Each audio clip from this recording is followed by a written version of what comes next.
Bonjour, frères et sœurs.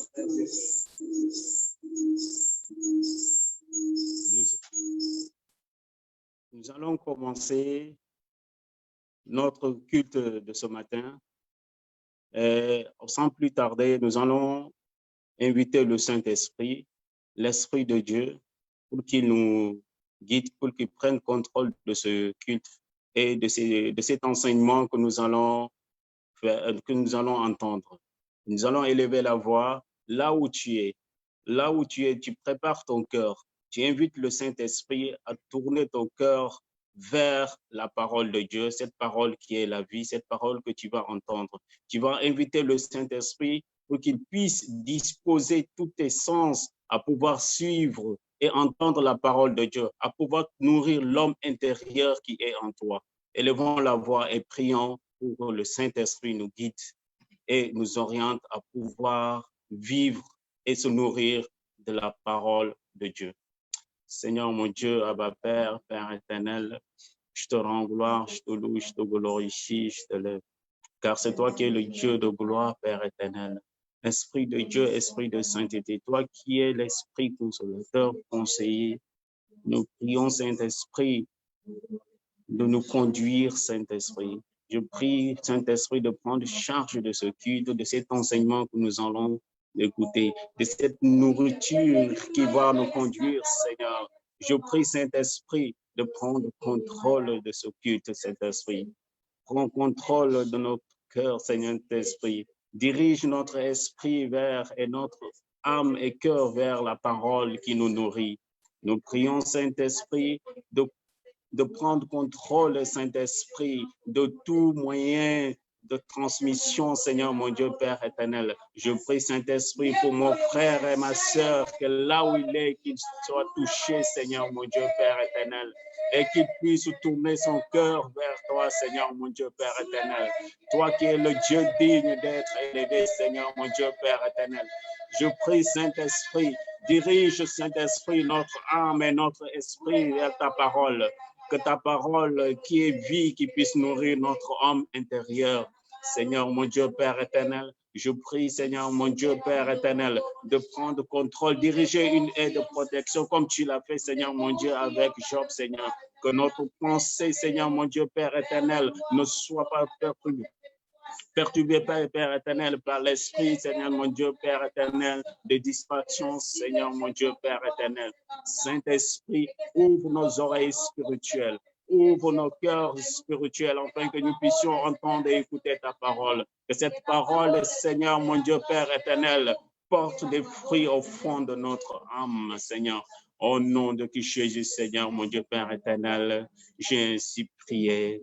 Amen. Amen. Sans plus tarder, nous allons écouter le serviteur de Dieu, le pasteur Kassongo, qui va nous enseigner, qui va nous nourrir de cette parole.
Bonjour, chers frères et sœurs. Ce matin, j'aimerais dire merci à Dieu pour le fait qu'auprès de lui, nous recevons être, respiration et mouvement. Et j'aimerais également vous dire merci pour votre ponctualité, le fait que vous avez répondu positivement à notre invitation, à cette action évangélique sous le thème « Bon et fidèle serviteur » que nous avons animé ensemble avec le pasteur Vital de l'Église évangélique de la Grâce dans la ville de Lubumbashi en République démocratique du Congo. Et c'est ici l'occasion de dire merci, d'exprimer ma reconnaissance au révérend pasteur Gustave Chibambe pour avoir libéré le pasteur Vital et que ce dernier vient nous aider dans cette action évangélique. Pour ma part, je suis en train de parler sous le sous-thème intitulé « Connaître Dieu pour les servir ». Connaître Dieu pour les servir. Et pour ce sous-thème, j'ai utilisé le livre du prophète Jonas et j'ai exploité tous les livres de Jonas. Pour rappel, nous avons eu à parcourir les 3 premiers chapitres. Dans le premier chapitre, nous sommes en face de Jonas. Jonas qui ne reconnaît pas l'autorité de Dieu et par voie de conséquence, il n'obéit pas à la mission que Dieu lui a confiée. Et nous découvrons également certaines limitations en Jonas par rapport à la connaissance de Dieu. Il n'a pas toute la notion des attributs de Dieu, notamment l'omniprésence, l'omniscience et l'omnipotence.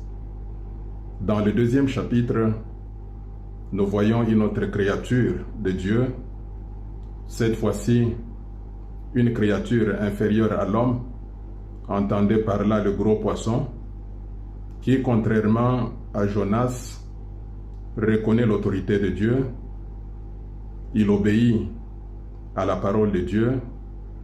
Dans le premier verset et le dernier verset du chapitre 2, le poisson fait ce que Dieu lui demande de faire. Et dans ce même chapitre, nous voyons un Jonas faible qui se retrouve dans le ventre de ce gros poisson pendant 3 jours et 3 nuits. Et dans le ventre du gros poisson, Jonas fait la prière. Jonas reconnaît également la sainteté de Dieu quand il parle du saint temple de Dieu. Dans le chapitre 3 qu'on a vu la semaine passée, nous avons dit que le chapitre 3 était une nouvelle saison pour Jonas. Nous avons dénommé cela le deuxième toucher. Et dans ce 3e chapitre, nous avons vu un Jonas transformé. Nous avons vu un Jonas renouvelé, un Jonas différent de celui qu'on a vu dans le premier, tout comme dans le 2e chapitre. Dans ce 3e chapitre, Jonas est transformé et par voie de conséquence, il reconnaît l'autorité de Dieu, il obéit à la mission que Dieu lui confie et il se retrouve à Ninive, la grande ville.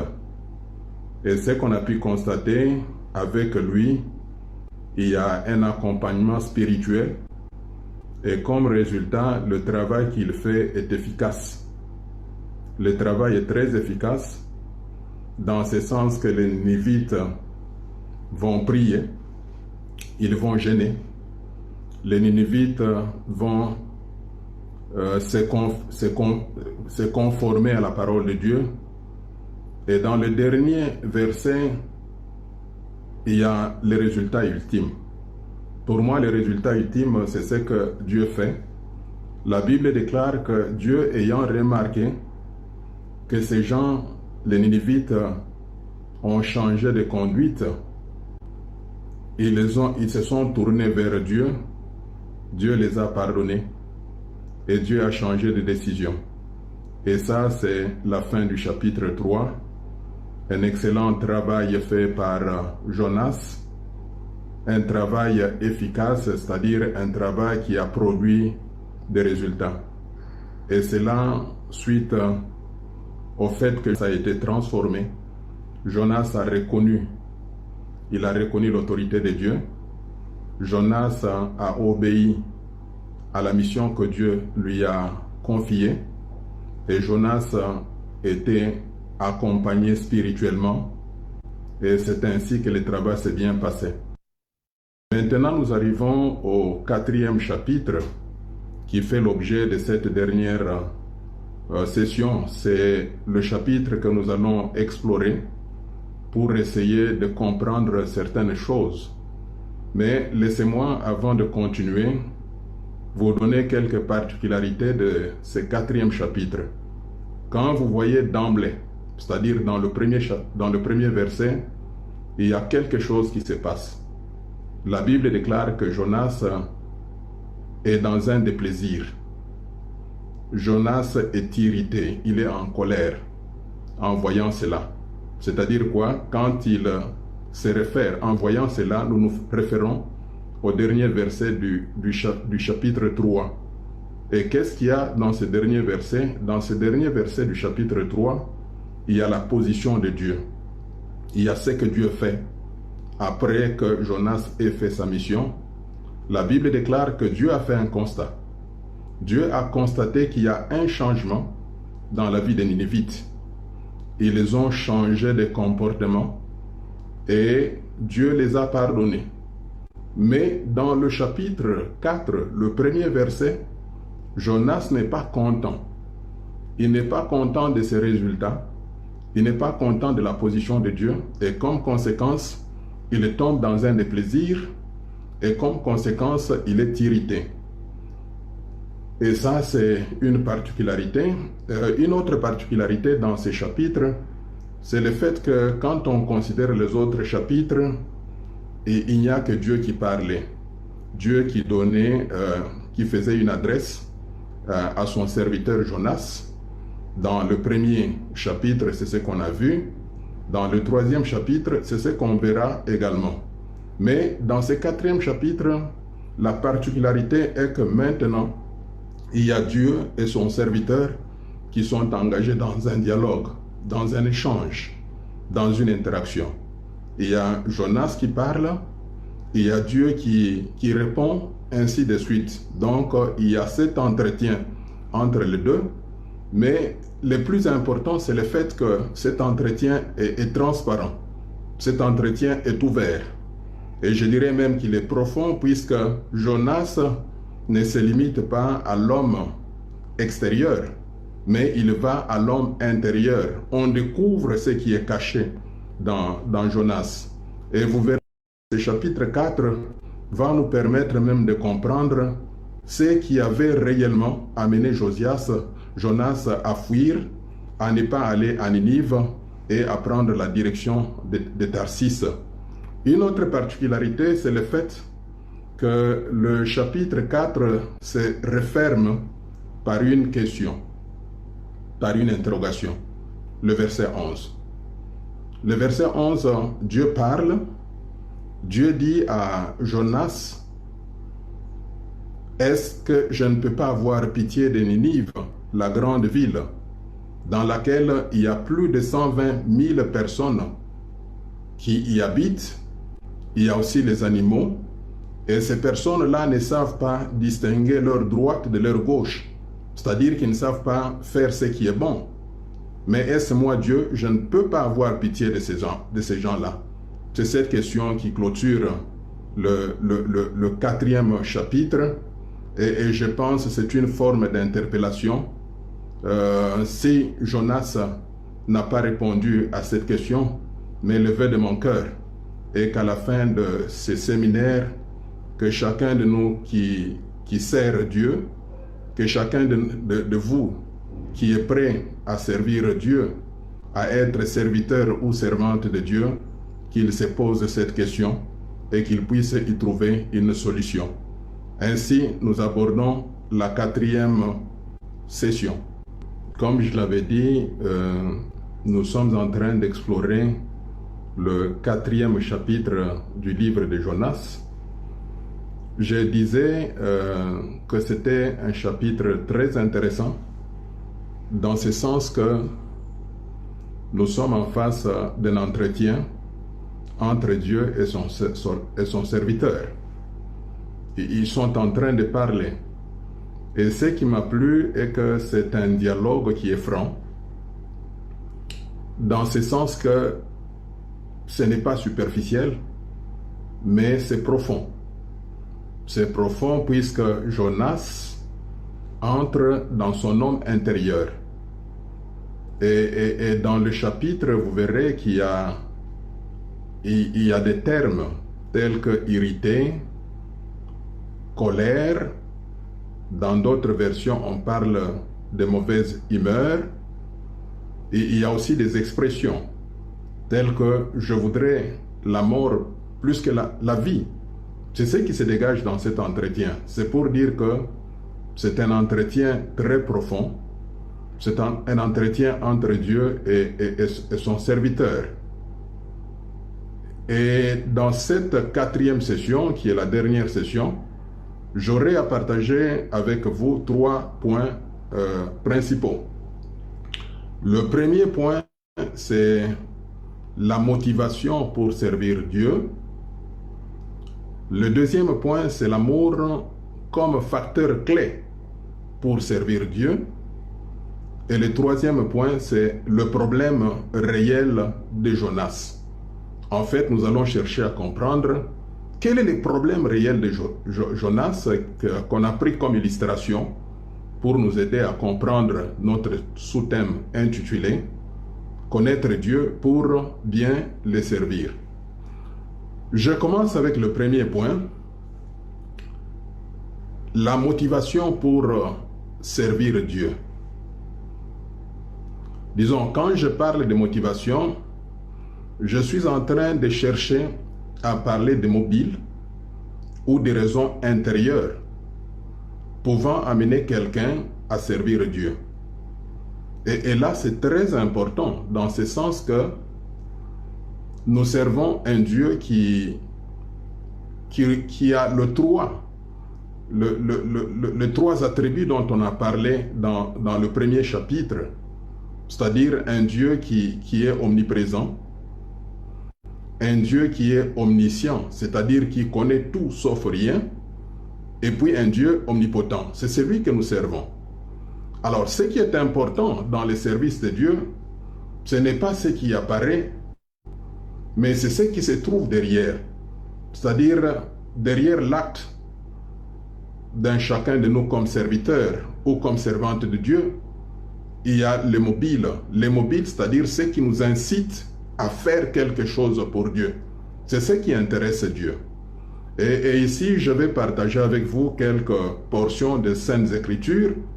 Je prends par exemple 1 Samuel, chapitre 16, et le verset 7. Dans cette partie de la Bible, il y a Samuel qui reçoit l'ordre d'aller dans la famille de Jessé. Comme vous le savez, Samuel fut juge et prophète. Il va aller dans cette famille chercher qui oindre pour être roi. Mais Samuel, pour lui, le standard, ou soit l'étalon de mesure, ou soit la norme, il s'attendait à voir un géant, un costaud pour être roi. Et finalement, il passe par le premier fils, ça ne marche pas, deuxième, ainsi de suite. Et finalement, quand il arrive devant David, le Seigneur va dire quelque chose de très important. Quand il dit, vous les hommes, vous vous fiez aux apparences. Mais moi, Dieu, je vois l'intérieur, je vois le cœur. C'est-à-dire, dans ce que nous faisons comme service à Dieu, ce qui importe le plus, c'est l'intérieur. C'est les motifs C'est les mobiles, c'est la raison intérieure qui nous pousse à servir Dieu. C'est ce que Dieu voit. C'est ce qui intéresse Dieu. J'aimerais prendre un autre passage biblique.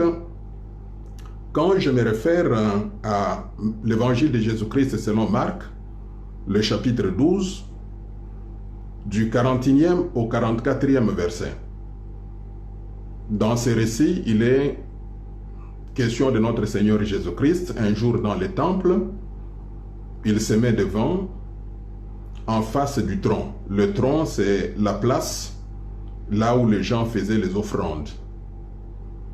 Et il y a eu des riches qui sont passés par là, ils ont donné de grosses sommes, de gros montants.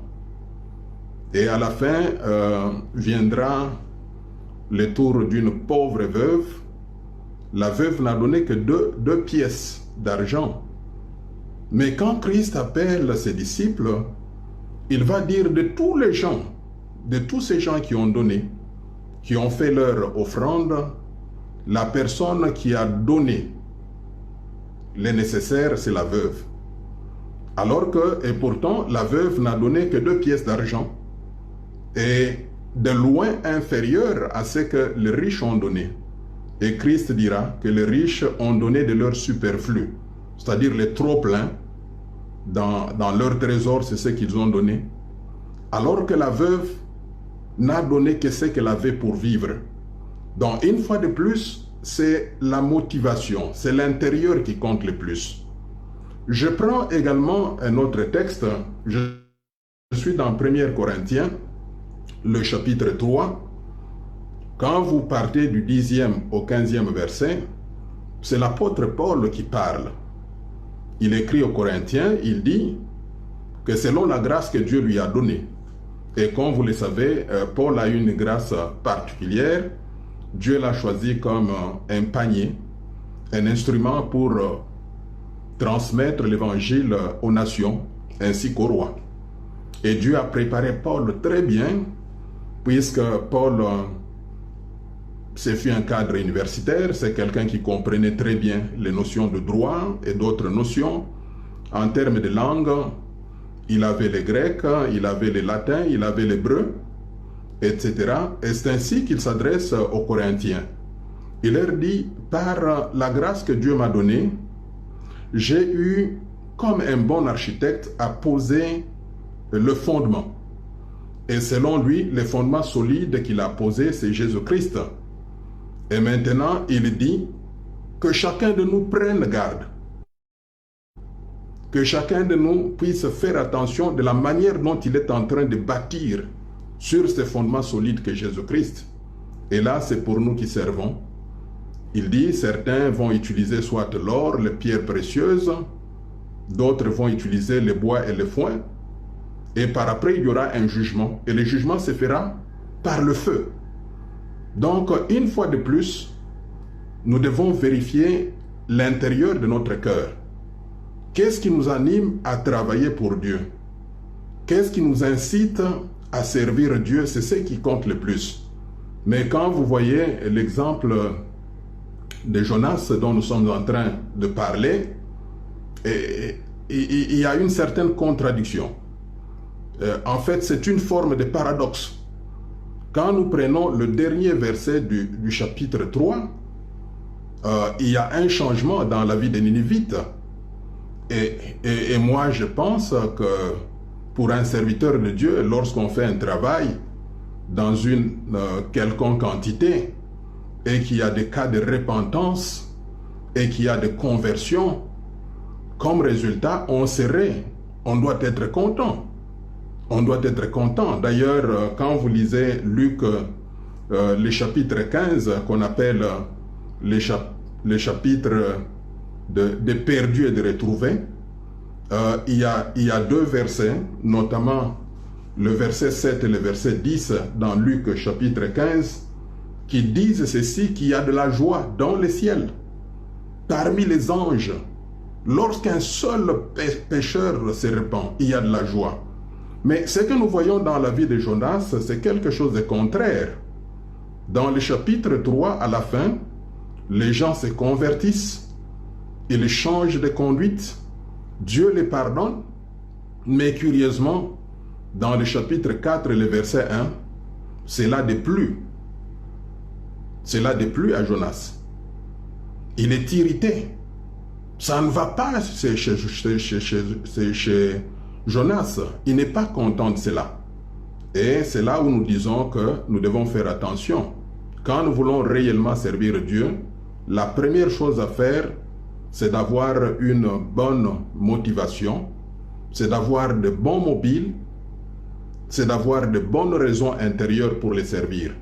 Ne servons pas Dieu pour nos intérêts, mais servons Dieu pour la seule gloire de Dieu. Quoi que nous disions, quoi que nous fassions, que tout cela soit pour la gloire de notre Dieu. Donc ça, c'est mon premier point. Nous devons regarder notre fort intérieur et le faire sérieusement. Examiner notre fort intérieur. Est-ce je suis en train de servir Dieu pour mon ventre? Est-ce que je suis en train de servir Dieu pour mes propres intérêts? Est-ce que je suis en train de servir Dieu comme pour la recherche de gains, ou je le sers réellement, je le sers avec sincérité, je le sers pour accroître le royaume de Dieu, je le sers pour gagner les âmes, de telle sorte que beaucoup de gens soient sauvés et qu'ils aient la vie éternelle en Christ Jésus. Nous passons maintenant à notre deuxième point principal dans cette quatrième session. Après avoir parlé du premier point qui a porté sur la motivation pour servir Dieu, nous passons au deuxième point principal, l'amour comme facteur clé pour servir Dieu. Nous sommes toujours dans Jonas chapitre 4. Dans le premier verset, on a dégagé le fait qu'il y avait en Jonas le déplaisir et l'irritation. Il est en colère, il préfère même la mort à la vie. Et il y a un aspect important que Jonas fait sortir, c'est dans le verset 2. Dans le verset 2, il va parler de ce que Dieu est. De ce que Dieu est, et c'est là où nous avons dégagé cet aspect important qu'est l'amour. Et nous disons que l'amour est la clé, est un facteur clé pour servir Dieu. Et comme vous le savez, la clé est un facteur clé pour servir Dieu. Et comme vous le savez, la vie chrétienne, c'est un royaume. C'est un royaume, et dans ce royaume, nous avons pour loi, pour commandement, deux grands commandements. Il y a le premier commandement, c'est aimer Dieu de tout son cœur, de toute son âme, de toute sa pensée, de toute sa force. Et le deuxième commandement, qui est similaire au premier, c'est aimer son prochain comme soi-même. Donc, l'amour est un facteur clé. Et nous avons affaire à un Dieu amour. D'ailleurs, nous le remarquons avec les Ninivites, le fait que Dieu prend cette position, cette grande décision de pardonner ce peuple-là, c'est puisque Dieu est un Dieu amour. Alors, dans ces passages, plus particulièrement dans le verset 2 de Jonas chapitre 4, vous verrez qu'il y a plusieurs domaines de l'amour de Dieu, et je pense que c'est important qu'on comprenne cela. Et ici, j'aimerais juste m'attarder sur 5 domaines de l'amour de Dieu. Il y a ce qu'on appelle la bonté, et d'ailleurs la Bible déclare que Dieu est riche en bonté et lent à la colère. Et juste m'attarder sur 5 domaines de l'amour de Dieu. Il y a ce qu'on appelle la bonté, et d'ailleurs la Bible déclare que Dieu est riche en bonté et lent à la colère. La bonté, c'est quoi? La bonté de Dieu, c'est-à-dire Dieu traite toutes ces créatures avec bienveillance et libéralité. Et cela ne va pas vous étonner lorsque dans le dernier verset de ce chapitre 4, c'est-à-dire le verset 11, Dieu est en train de dire, est-ce je ne peux pas avoir pitié de Ninive, la grande ville, dans laquelle habitent plus de 120 000 personnes. Et à la fin, il dit aussi des animaux. Alors là, nous sommes dans le premier domaine de l'amour de Dieu, c'est-à-dire la bonté. La bonté, c'est quoi? C'est-à-dire Dieu traite toutes ses créatures avec bienveillance et libéralité. Le deuxième domaine de l'amour de Dieu, c'est la miséricorde. Et la Bible dit que Dieu est miséricordieux.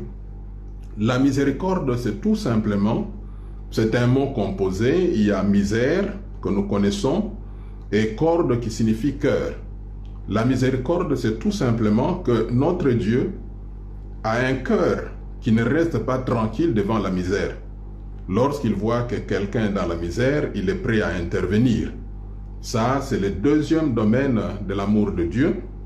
Le troisième domaine de l'amour de Dieu, dont chacun de nous est bénéficiaire, pour nous qui sommes chrétiens, c'est la grâce. La grâce, nous la connaissons. La grâce veut dire tout simplement l'amour de Dieu envers ceux-là qui ne méritent que quelqu'un dans la misère, il est prêt à intervenir. Ça, c'est le deuxième domaine de l'amour de Dieu.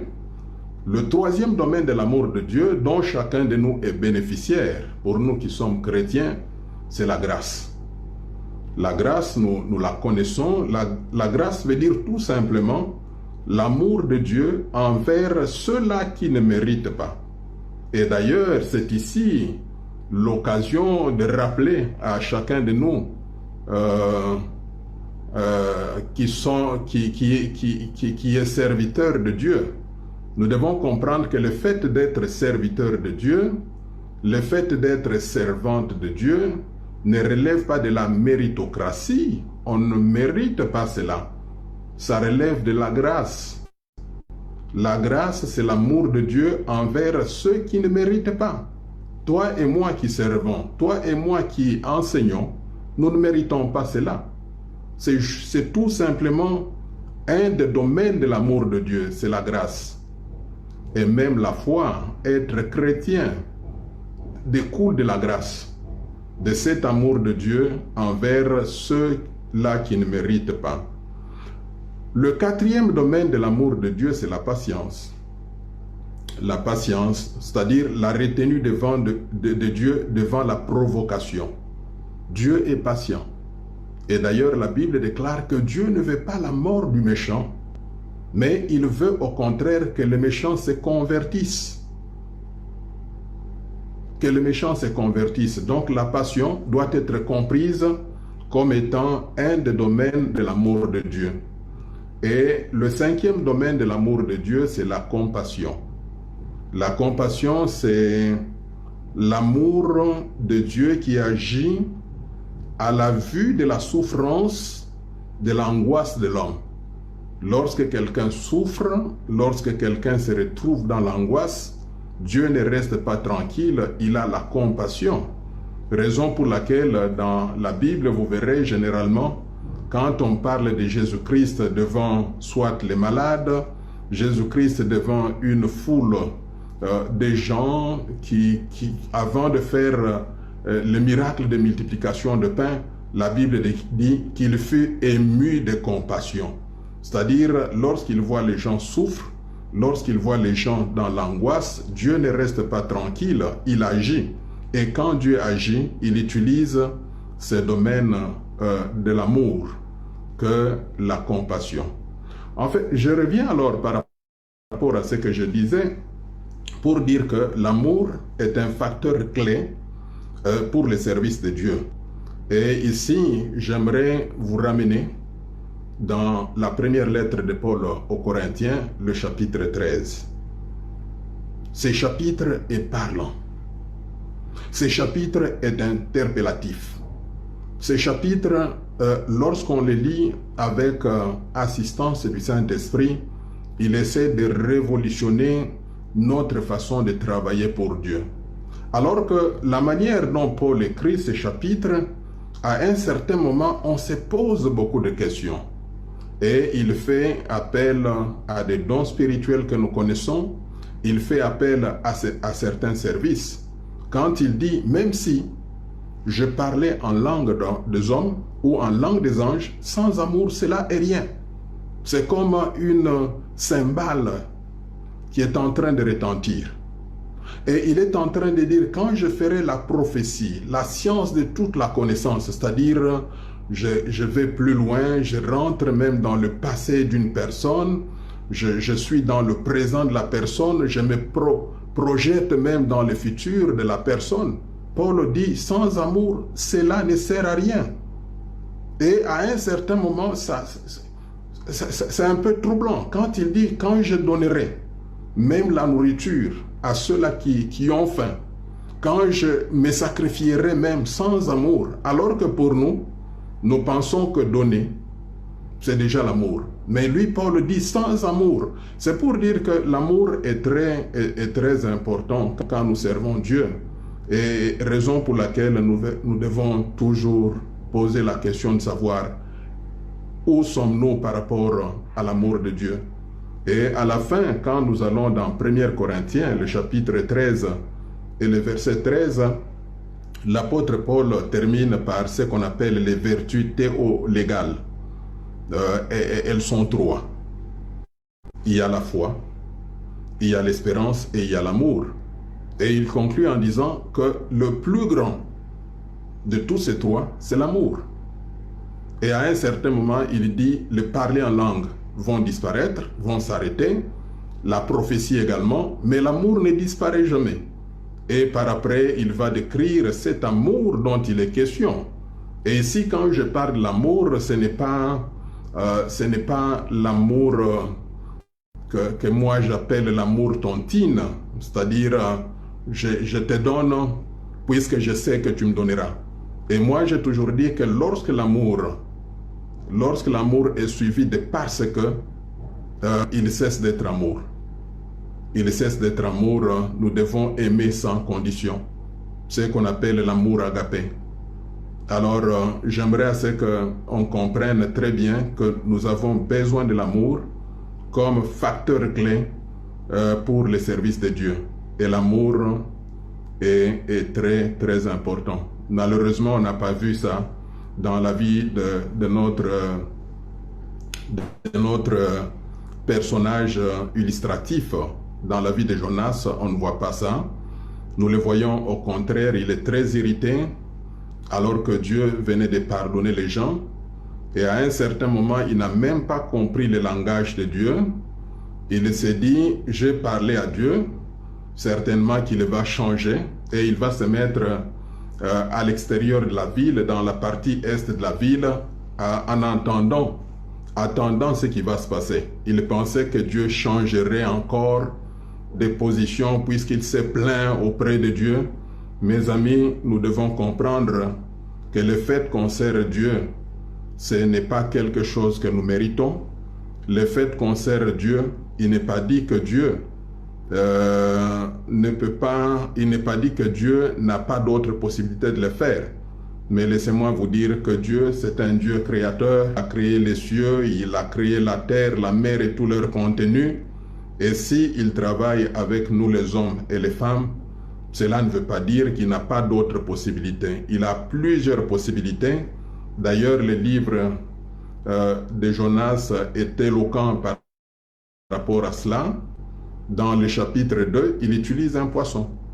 Et le poisson permet à ce que la mission de Dieu s'accomplisse.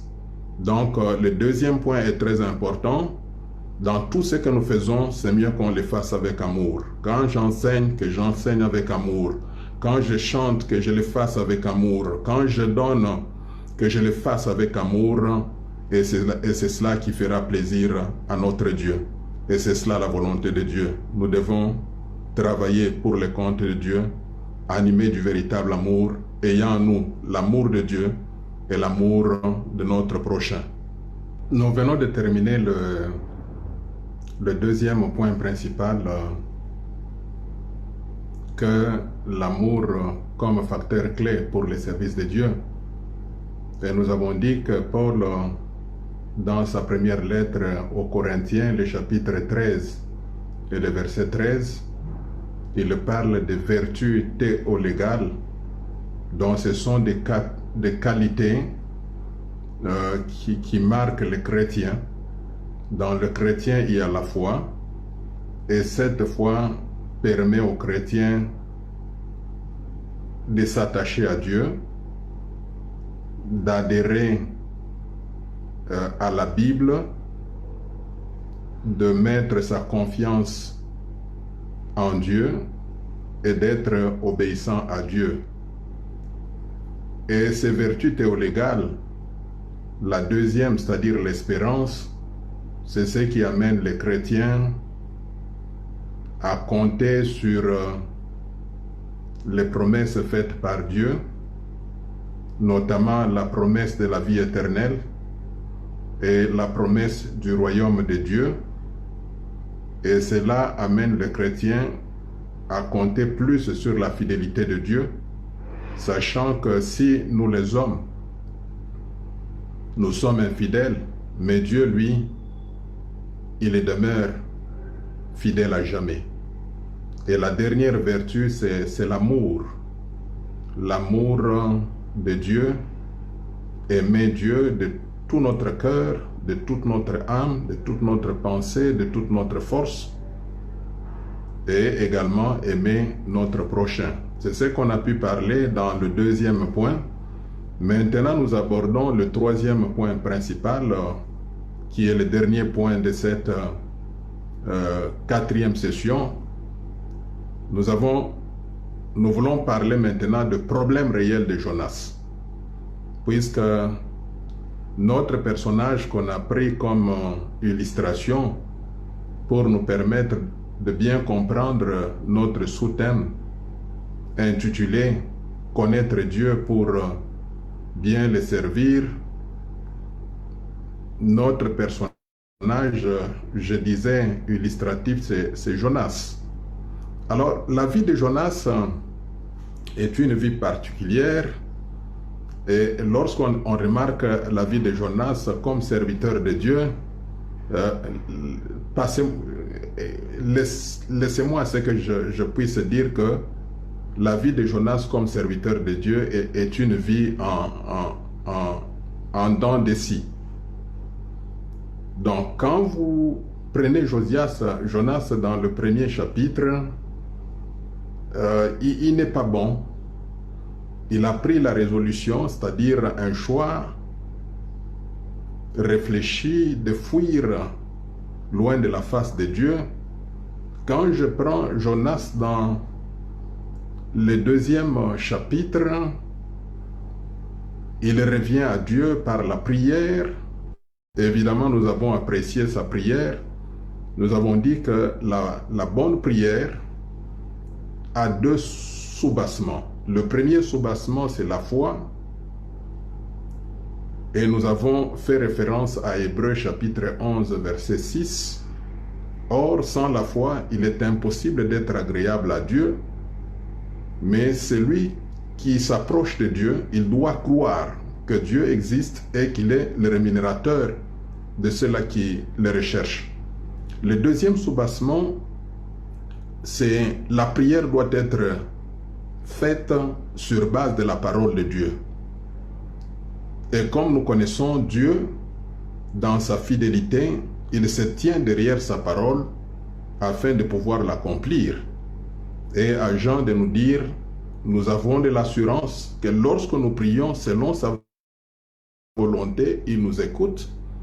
Et s'il nous écoute, nous recevons la chose demandée. Et dans le troisième chapitre, Jonas change, il est transformé. C'est sa deuxième saison. Mais curieusement, quand on arrive au quatrième chapitre, on ne reconnaît pas Jonas. On dirait, c'est comme quelqu'un qui était malade dans le premier chapitre. Le deuxième chapitre, il est sous traitement. Il est sous traitement dans le 3e chapitre, il s'est rétabli, il y a un rétablissement, mais dans le 4e chapitre, il rechute. Alors, on voudrait très bien comprendre quel est le problème réel de ces serviteurs, de ces prophètes, de la bouche autorisée de Dieu. Quel est son problème? Puisque dans le 4e chapitre, il est dans tous ses états. Alors, nous voyons les aspects psychologiques de Jonas. Il a les déplaisirs, il a l'irritation, il a la colère. En lui, il y a ces changements d'humeur. Il va plus loin pour préférer la mort à la vie. Et même quand il fait, c'est dans sa prière qu'il se découvre. Et là, c'est un aspect très important que j'ai pu remarquer. Quand vous lisez le verset 2, le verset 2, c'est une prière. Il ne parle pas, il est en train de prier, puisque la Bible déclare qu'il implora l'Éternel. Dans d'autres versions, il est dit qu'il fait sa prière. Mais quand il fait sa prière, la prière de Jonas l'amène à se découvrir. Et c'est ça la beauté, je dirais, de la prière, le bienfait de la prière. Lorsque nous sommes dans la prière, nous nous approchons de Dieu et nous savons que Dieu est lumière, c'est-à-dire plus que nous nous approchons de Dieu dans la prière, Dieu nous aide à comprendre et à découvrir notre nature et surtout à découvrir ce qui est caché au-dedans de nous. C'est la même chose avec Jonas. Dans le verset 2, quand il fait la prière, cette prière, comme il s'adresse à Dieu, Dieu qui est lumière, Dieu est clair. Il éclaire Jonas et Jonas est en mesure de voir son fort intérieur. Il est en mesure d'intérieur où il va même lâcher ce qu'il ne devrait pas lâcher. Il va nous faire comprendre ce qu'on n'a pas compris dans le 1er chapitre. Dans le 1er chapitre, notre compréhension à ce niveau-là, ici, laissez-moi vous dire que la révélation est progressive. Même la connaissance, elle est progressive, c'est-à-dire dans le passé, je peux connaître de 1 jusqu'à 5. Maintenant, je peux connaître de 5 jusqu'à 10, ça évolue. La révélation est progressive. Donc, la fois passée, lorsque nous étions dans le premier chapitre, si je ne me trompe pas, le verset 9, on pensait que Jonas a pris la résolution de fuir loin de la face de l'Éternel. Mais on n'a pas eu des détails, des informations détaillées sur les raisons profondes.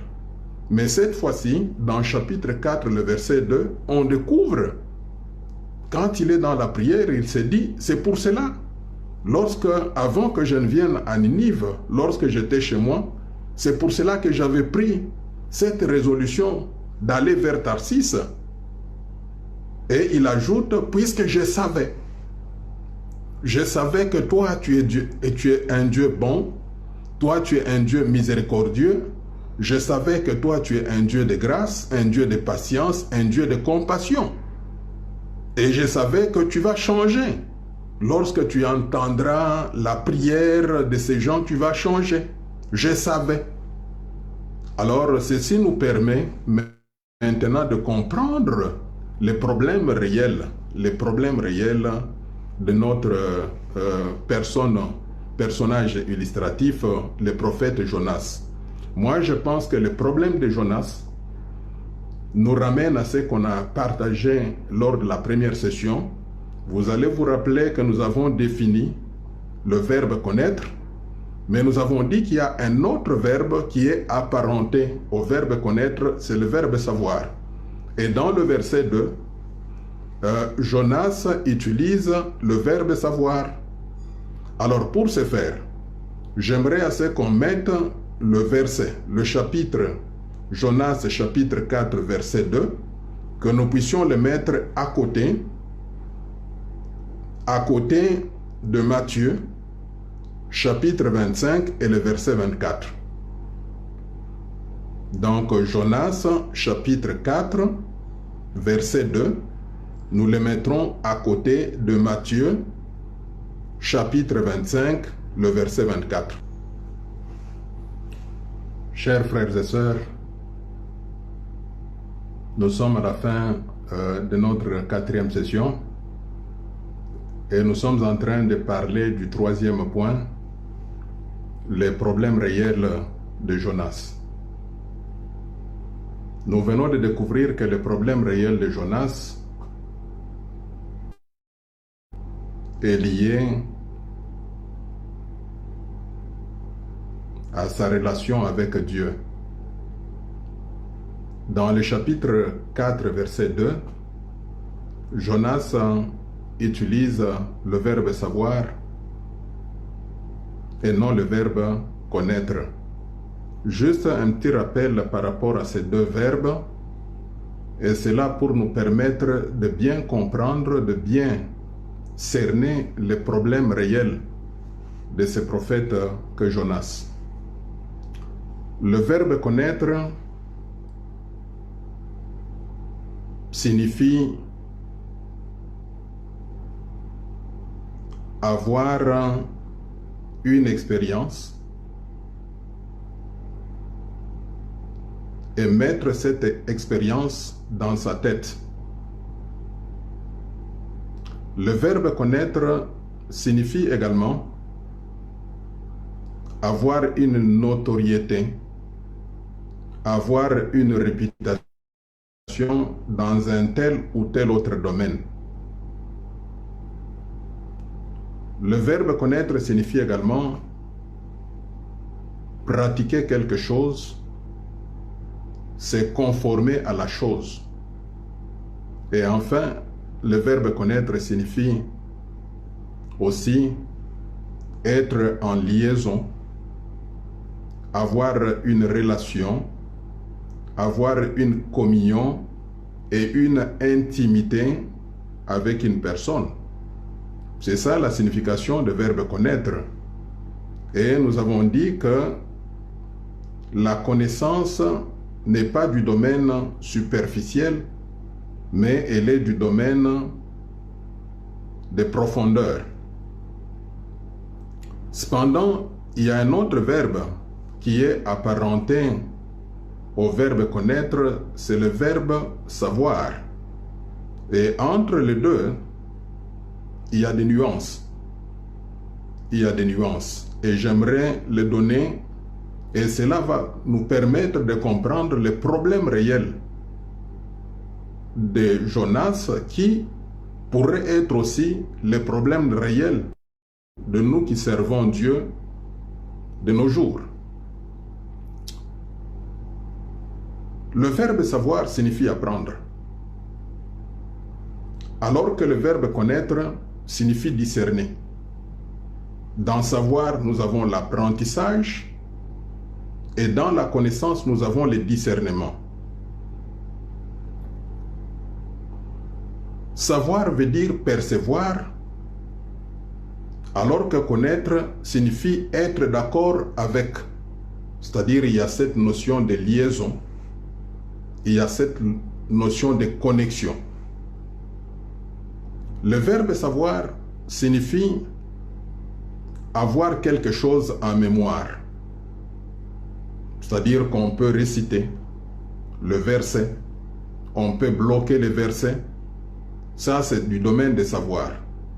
Alors que le verbe connaître, lui, il signifie avoir une relation.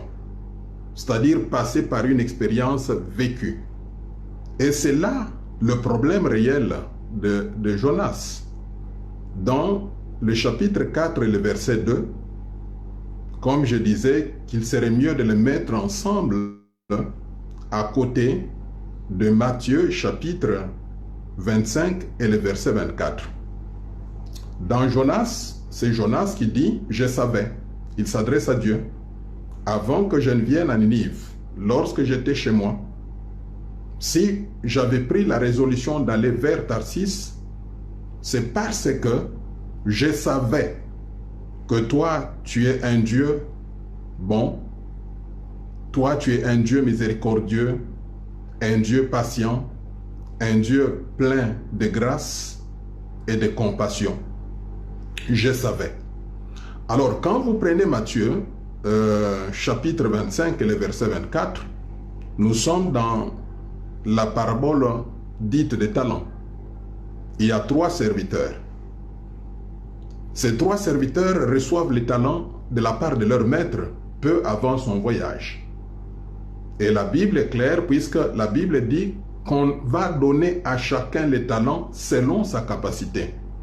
Mais là où nous sommes, c'est quand le maître rentre, il faut faire rapport.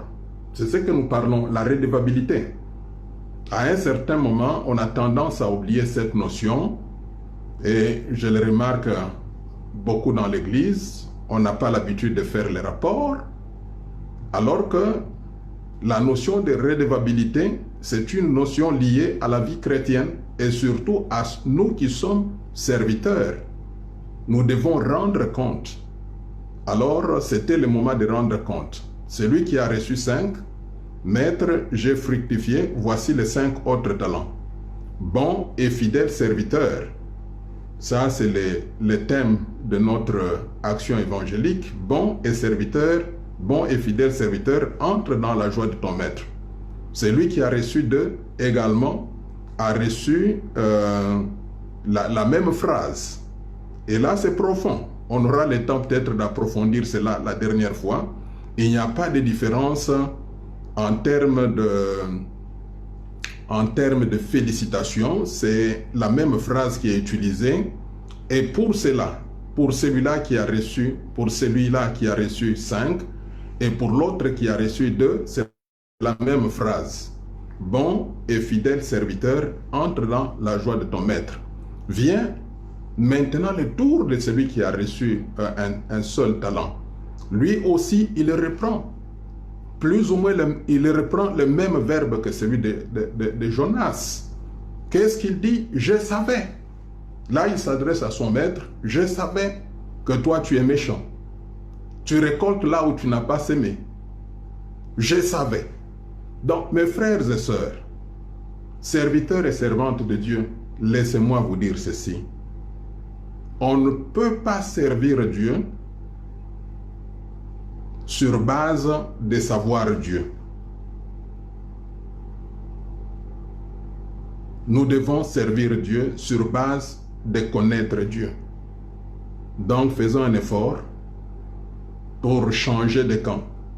Quittons le camp de savoir pour être dans le camp de connaître. Puisque si nous demeurons dans savoir Dieu, bloquer les versets de la Bible, savoir avoir des gestes de serviteurs, comment marcher, etc., cela ne va pas nous amener à avancer. Le plus important, nous devons connaître Dieu pour bien le servir. C'est-à-dire quoi? Nous devons avoir une relation profonde, nous devons avoir une liaison très solide, nous devons avoir une expérience personnelle et vécue avec notre Dieu. Nous devons avoir une communion intime avec notre Dieu et cela nous permettra de bien le servir. Alors, je termine, comme je l'avais dit, le chapitre 4 se termine par le verset 11. Et le verset 11 est sous une forme interrogatoire. On attendait à ce que Jonas réponde à cette question. Malheureusement, il n'a pas répondu à cette question. Donc, si Dieu a permis à ce que l'auteur de ce livre de Jonas nous écrive ce 11e verset sous forme de question, cette question t'est posée à toi. Cette question est posée à moi. Dieu dit ceci. Moi, Dieu, je ne peux pas avoir pitié.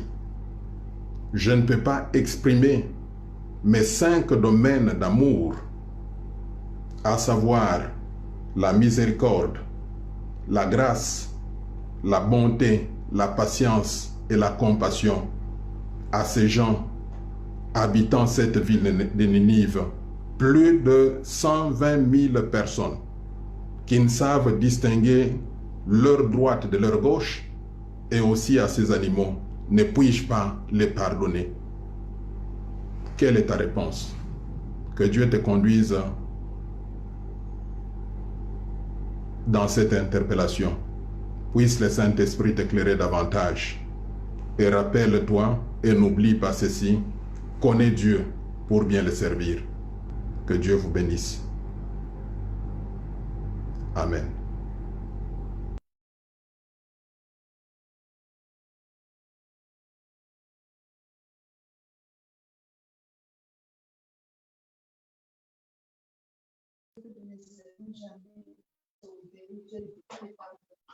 Amen, amen. Merci, pasteur. Merci, Seigneur, pour cet enseignement.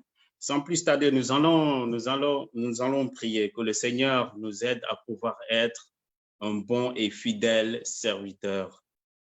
Le pasteur a dit, il y a 3 points. Il nous a donné 3 points.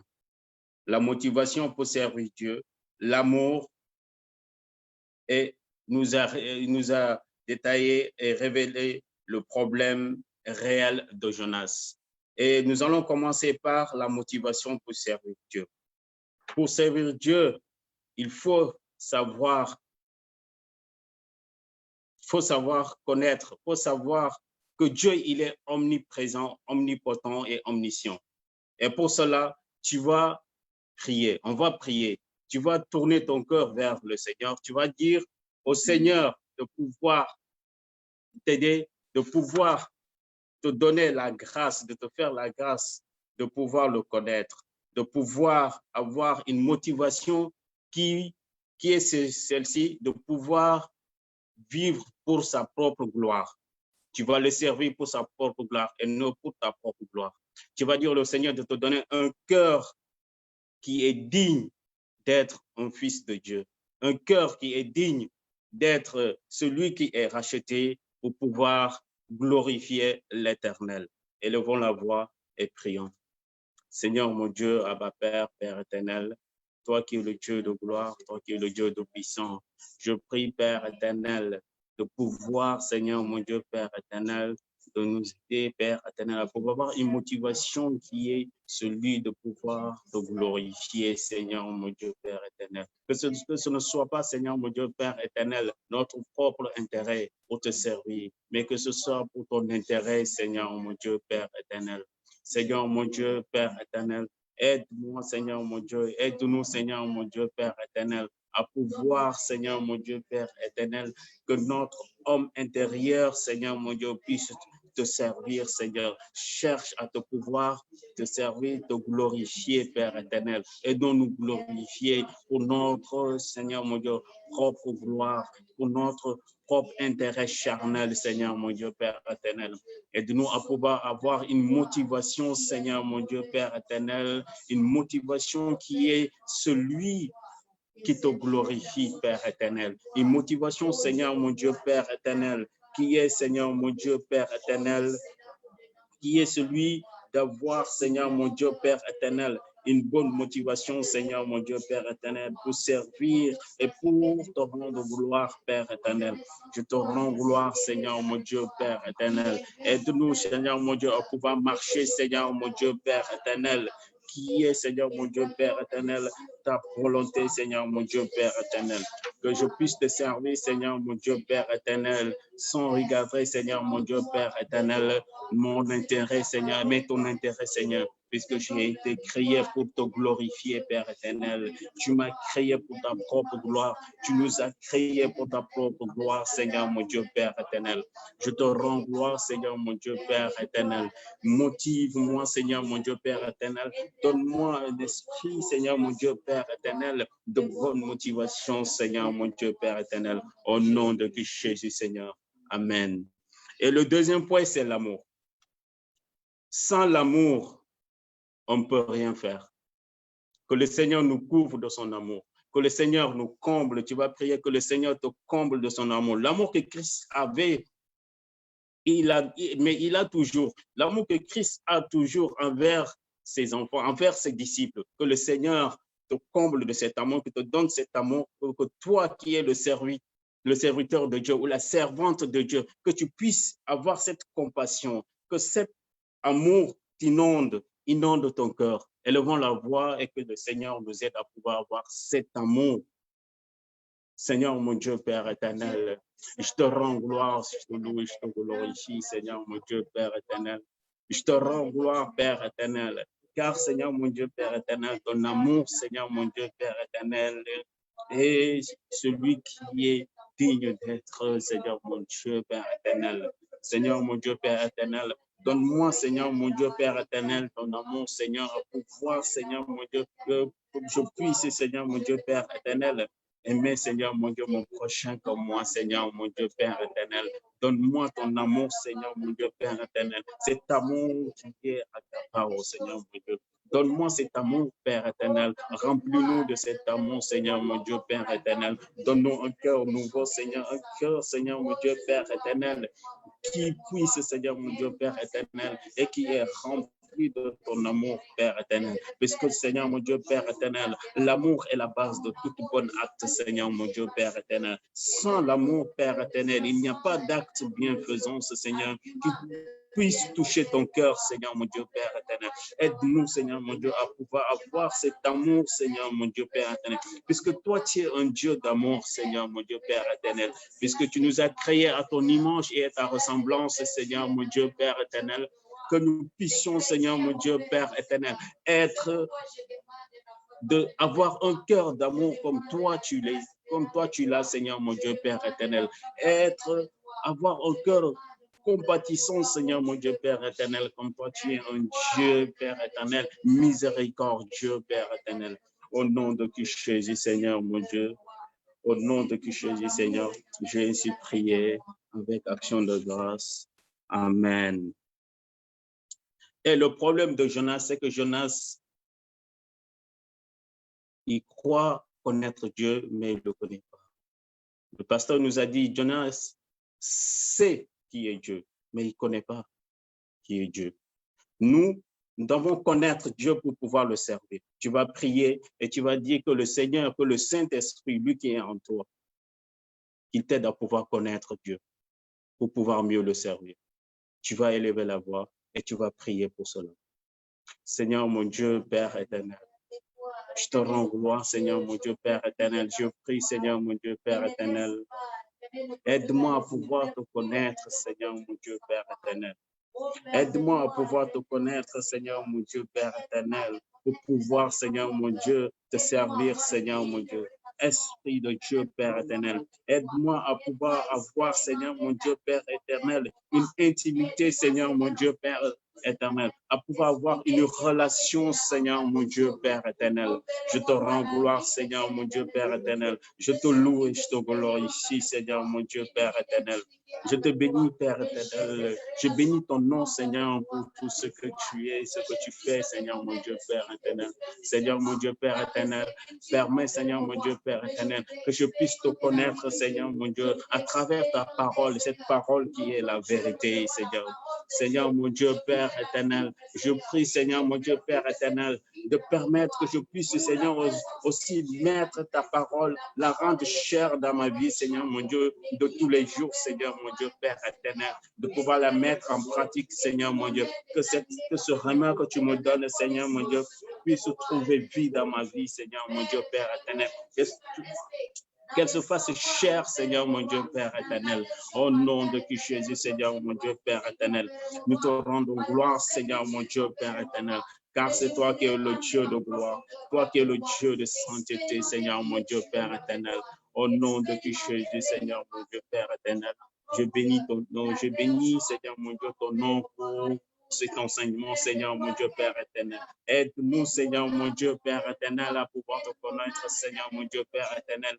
Dirige notre cœur, notre esprit, Seigneur, mon Dieu, notre homme intérieur, Seigneur, mon Dieu, Père éternel, à pouvoir avoir la soif de te connaître, Seigneur, mon Dieu, Père éternel. Que notre vie ne soit pas une vie, Seigneur, mon Dieu, Père éternel, où on dit, Seigneur, mon Dieu, je sais que tu es ceci, je sais que tu fais cela, je sais que tu es capable de faire ceci et cela, mais que nous puissions dire, Seigneur, mon Dieu, Père éternel, je connais que tu es le Dieu miséricordieux. Je connais qui tu es, Seigneur, pour te servir.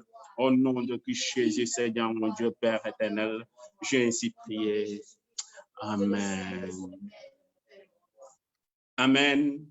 Amen, amen. Frères et sœurs, voici, nous sommes à la fin de notre culte et à la fin de notre séminaire.